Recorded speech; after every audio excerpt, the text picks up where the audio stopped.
This is why people get involved. And before SatsOverCents, I had a brand, Crypto Mowgli. It's a cycle that everybody goes through. I was also into crypto. I invested in Cardano and different altcoins. Hi everyone, this is AJ from SatsOverCents. It's been a while. I hope you all are doing well. And as always, I have my buddy Varun here. And today we're going to talk about something that I think every time we hear something new, abbreviation in the Bitcoin world, we always have to either Google or ask somebody what does that mean. Like I was reading an article on Financial Times and they mentioned GFC. I was like, what the hell is GFC? Of course, I had to Google it. And then once I Googled it, I found GFC actually stood for Global Financial Crisis that happened in 2008. So that got me thinking. When I talk to people about the Bitcoin topic, there might be so many times and things that I have used with them without really realizing whether they understand the full form of it or not. So bearing that in mind, Varun and me were discussing about, hey, we should do an episode on this topic alone. So here we are. This topic is about DYOR, do your own research, and things like that. Over to you, Varun. Hey, thanks, AJ. The first thing I would say people should be aware of is HFSP. It stands for Have Fun Staying Poor. Now, people in the Bitcoin world, they say that, especially for people who are adamant or skeptical about studying Bitcoin and without spending too much time in understanding what Bitcoin is all about, anybody who wants to understand Bitcoin should be able to, first of all, understand what is money, how it is created, and how it is distributed. Likewise, if somebody is egoistic or somebody is, will not giving enough time and spending studying Bitcoin, people use this abbreviation for them as like, okay, if you don't want to study Bitcoin, HFSP. So if you're not going to study Bitcoin, it's your loss. So everybody buys Bitcoin at the price they deserve. So what are the most common abbreviations that you've heard of? Somebody who just, starting saving in Bitcoin. I've also changed my terminology that I don't say anymore investing in Bitcoin because putting your money in Bitcoin is actually saving. You're just protecting your purchasing power. So I would say the first one you should focus on is called DYOR, which is do your own research. So there are a lot of podcasts like us, and we also encourage that this is not a financial advice, and like we encourage people to do their own research because it's your hard-earned money. You're spending your time, energy, and effort in order to make that money. So it's very important that you take control of everything. And this is one of the basic factors for anybody who wants to enter into the Bitcoin world, where you need to control your own money, right? DYOR is number one. After that, I would say that NFA is another one, which is called not financial advice. Because again, yes, we make jokes that if your financial advisor is not recommending Bitcoin, you should fire your financial advisor. But at the end of the day, like I said, it's everybody's hard-earned money. I don't know your story. I don't know your background. I don't know your side of the circumstances or situation you are into. So it's very important that you do a lot of research, but at the end, you should be responsible and accountable for taking your own call, taking your own calculated decisions. Okay. Okay, thanks for that. I think those were the really two ones that I had never heard of. So I would have asked you what do they mean? I'm glad, you explained what that meant very eloquently. So thanks for that. I think the first few ones that I can think of that, we use is HODL, HODL, hold on to dear life. Everybody tries to time the market and we can't time the market, right? That's why I say hold on to real life. This is why people get involved. And before SatsOverCents, I had a brand, Crypto Mowgli.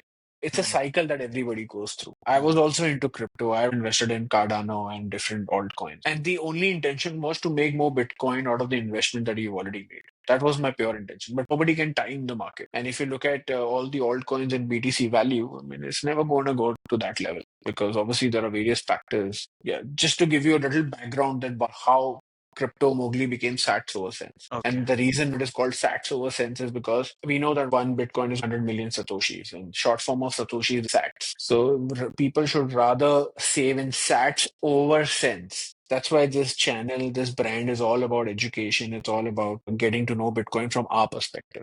Where you are also a Bitcoin believer, Bitcoin maxi. Right. And what is a Bitcoin maxi? A Bitcoin maxi who's basically only believes in Bitcoin and you don't need to trust, you can verify. That's another saying, don't trust, verify. Bitcoin maxi is somebody who's not holding any altcoins or any other crypto. It's only Bitcoin, not crypto. And somebody who self-custodied their Bitcoin or Bitcoin maxi. Somebody who's got 80% of their portfolio into Bitcoin is also considered a Bitcoin maxi. Okay, so talking about Bitcoin Maxi, I often hear the term diamond hands. What does that mean? So, first of all, Bitcoin Maxi is a short term. It's called Bitcoin Maximalist, that you only believe in Bitcoin, and Right. Maximalist short form is Maxi. As far as Diamond Hands, it means that we are not going to sell our Bitcoin. The thought process of not selling it is because we don't want to sell something which has a finite supply and basically get something which has infinite supply. Like we cannot control the supply of US dollars in the market. Like we know that the debt is now increased to $36 trillion and the deficit is nearly, I would say, two and a half, $3 trillion. So a Bitcoin maxi who understands finance and understand global economics, it's like if US was a person, anybody would have fired US if people understand what is debt to GDP ratio and it is in 120%. That means if US is making, let's say, $100,000 as an annual income, and they have to give $120,000 in terms of debt. So that's how the deficit has increased to two and a half, $3 trillion a year. And the only way to get out of it is by printing more money. That's diamond hands, where you do not sell your Bitcoin for something which has no bottom. Okay, that's interesting. So the other abbreviations are BTC, that just means Bitcoin, right? That's just a ticker. Yeah, right. Okay. And then I've heard a BTC ETF. Now, BTC is obviously Bitcoin, ETF is exchange traded funds that I know of. Anything else from your side? Yes, I would say there are few terminologies like few. Just FEW, few. It means only few people understand, only few people can relate to. But there are a lot of people who are not on the same page, and it takes time. It's a cycle. Like I was the one who first heard Bitcoin was in 2015, and I was in it for quick money, like everybody else. And then you get into altcoins. It's a cycle. That's why you have to study Bitcoin. Right. Okay. And by studying Bitcoin, you mean to stay away from all the altcoins and just, invest in Bitcoin. In our last video, people can see that, I talk about barter system, I talk about gold standard, I talk about how money is created, how it is distributed. So that's what study is all about. Before you understand Bitcoin, one should understand what is money. I've never seen any Bitcoin skeptic who's studied, who's given enough hours to Bitcoin and came back saying that, I'm still not convinced. Somebody is not convinced because you have not put in that kind of hours. Okay. We also hear the term FUD, F-U-D. What does that mean? But that's FUD, stands for fear, uncertainty, and doubt. So sometimes you know what happens, oh, Bitcoin is going to get hacked by quantum computers. Those are FUD. And if your intention is just to make money, to make more dollars, you have to hold Bitcoin for at least 4 years in order for you to see your money grow. Because let's say somebody bought it in 2021 at 69,000 USD. And when the market went down, they didn't have patience. They didn't really understand what Bitcoin was about. They sold it. So they basically they incurred a loss. And again, they bought once Bitcoin crossed the new all-time high. So you will never be able to make money. Like people say that, oh, China is going to ban Bitcoin. That's FUD because nobody can ban Bitcoin. It's like banning electricity. So FUD is like that: fear, uncertainty, and doubt. Okay. Why is there such a term as FUD that exists in Bitcoin but not on any other financial asset? Because Bitcoin is very volatile. First of all, Bitcoin is 24/7, 365 days, and that's the only asset or like globally anybody can buy. It's not like, oh, certain countries are not allowed to invest in US stock market or you have some kind of restriction. If they buy gold bars, they cannot move gold bars easily. People who are living in developing country and they want to invest in developed country, there could be some fees and some restrictions attached to it. So Bitcoin is the only global asset. Bitcoin is for everyone. Anybody can buy, anybody can sell. We've also heard things like FOMO. So when you think of FOMO, you should think of DCA. Okay, FOMO stands for fear of missing out. correct. Now that could be with anything. Friends are going partying and you're not able to go. Or you also have FOMO that they're going to have fun and I'm the one who's just sitting at home. So Right. FOMO usually happens when it comes to the price action and people tend to FOMOing it. To control your emotion, you should look at DCA, which is dollar cost averaging. Averaging. Now that you should also consider while buying and while selling also, so that you don't have any kind of FOMO. Right. Because the market is so volatile and we cannot time the market, it's always better to give yourself another opportunity when you're buying or when you're selling. I see. Okay. So I think that FOMO and DCA goes hand in hand, and I think we've covered DCA a few times in the past, right? Absolutely. And I think the few other topics or articles when I read ATH, ATL, that's like all-time high, all-time low, which just means that Bitcoin has made a new price, or the Bitcoin's all-time low price in the last year was so and so, and the high price was so and so. I think the recent high was 110K, if I'm not mistaken.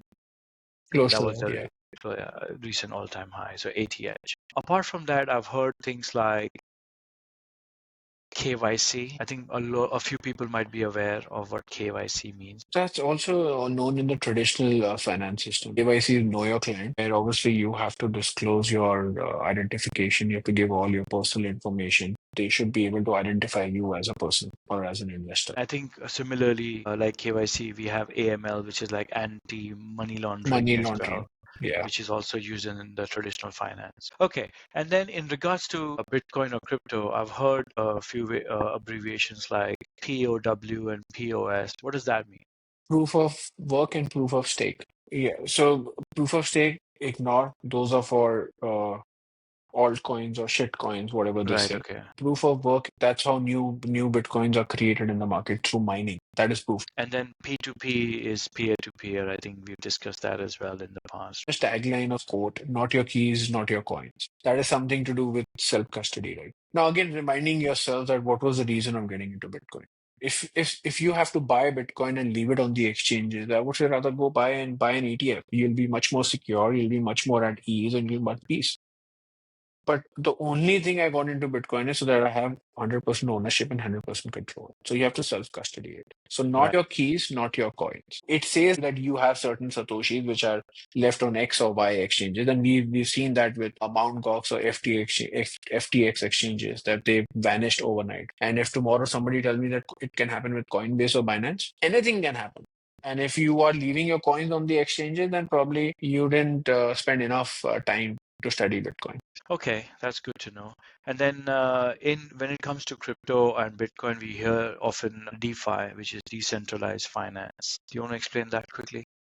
You have exchanges, which is CeFi, centralized finance, banking institutions, or you see any kind of exchanges where any third party can control it. Decentralized is something which nobody can control. That's the difference between Bitcoin and altcoins. If you understand, Nostr is a platform which is very similar to like Twitter or X, but that is a decentralized application.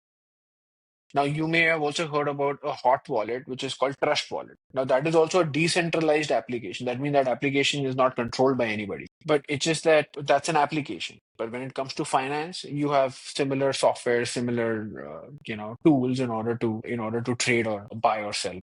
In the traditional finance, banks control everything to an extent, but decentralized finance, there is no bank involved, so it's decentralized for that reason. That's why Absolutely. it's DeFi.